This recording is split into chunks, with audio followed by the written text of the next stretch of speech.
Remue ménage.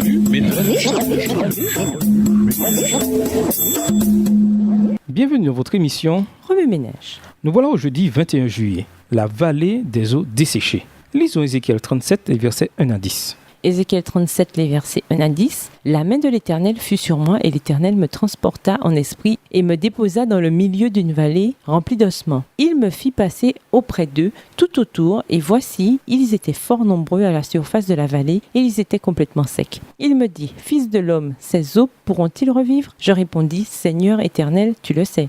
Il me dit, prophétise sur ces eaux et dis-leur, ossements desséchés, écoutez la parole de l'Éternel. Ainsi parle le Seigneur l'Éternel à ces eaux. Voici, je vais faire entrer en vous un esprit et vous vivrez. Verset 6. Je vous donnerai des néants et je ferai croître sur vous de la chair. Je vous couvrirai de peau. Je mettrai en vous un esprit et vous vivrez. Et vous saurez que je suis l'Éternel. Je prophétisai selon l'ordre que j'avais reçu.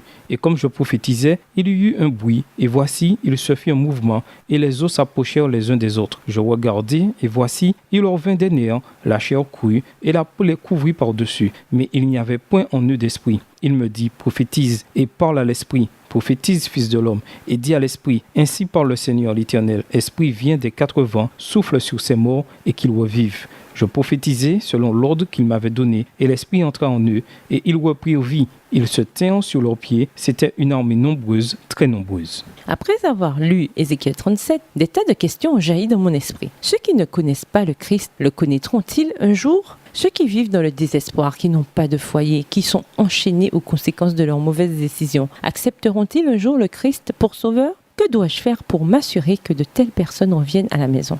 Les eaux qu'Ézéchiel a perçues en vision représentent l'absence de la vie, une masse de ce qui, autrefois, était un être vivant. En conséquence du péché, de nombreux êtres humains ressemblent à des eaux desséchées. Beaucoup sont morts dans le péché, Éphésiens 2, verset 1, et ont grand besoin de la bonne nouvelle du salut pour revenir à la vie. Par conséquent, soyons des Ézéchiel pour les membres de notre famille, les membres de notre parenté, nos amis et nos voisins, encore absorbés par les plaisirs du péché. Proclamons-leur la bonne nouvelle. Certains d'entre eux sont indécis et ballottés dans la vallée du jugement. Joël 3, le verset 14. Ils n'attendent qu'un messager pour les aider à retrouver le chemin menant à la source de la vie. Jean 14, verset 6. Quand le découragement et le désespoir assaillent les êtres humains, Dieu envoie à ces âmes souffrantes des messages d'espérance et de courage. Là où il y a des eaux desséchées, il voit des êtres vivants. Dieu fit circuler Ézéchiel autour des ossements. Ézéchiel 37, verset 2. De la même manière, il nous dirige vers ceux qui ont besoin d'espérance, d'encouragement et de la bonne nouvelle du salut. Dans la vallée du jugement, des tas de gens sont en butte à des situations difficiles. Relations brisées, chômage, toxicomanie, maladie, divorce et 1000 autres situations difficiles. Que peut-on faire pour les aider? Selon les Écritures, Dieu nous a confié la responsabilité spéciale de changer les choses dans la vie de ceux qui vivent sans le Christ. Matthieu 5, verset 16. Dieu peut faire de nous ses agents pour accomplir des œuvres merveilleuses dans le monde. Notre responsabilité consiste simplement à obéir à ses ordres. Le prophète Ézéchiel a laissé un exemple correspondant pour les chrétiens d'aujourd'hui.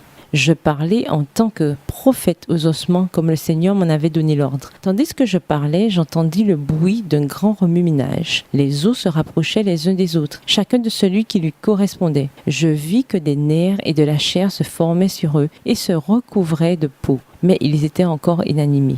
Ézéchiel 37, les versets 7 et 8. Si nous suivons les instructions divines, nous trouverons les mots justes pour parler à ceux qui désirent être affranchis de l'esclavage du péché et du désespoir. Pendant le reste de la semaine, puisse Dieu nous diriger à travers la vallée des ossements afin de transformer la vie de nos semblables. Remue ménage, Dieu nous a confié une importante mission. De quelle manière pouvons-nous l'accomplir avec succès? Quelles autres importantes leçons tirer de la vision des ossements desséchés? Au revoir. Et à demain si Dieu veut.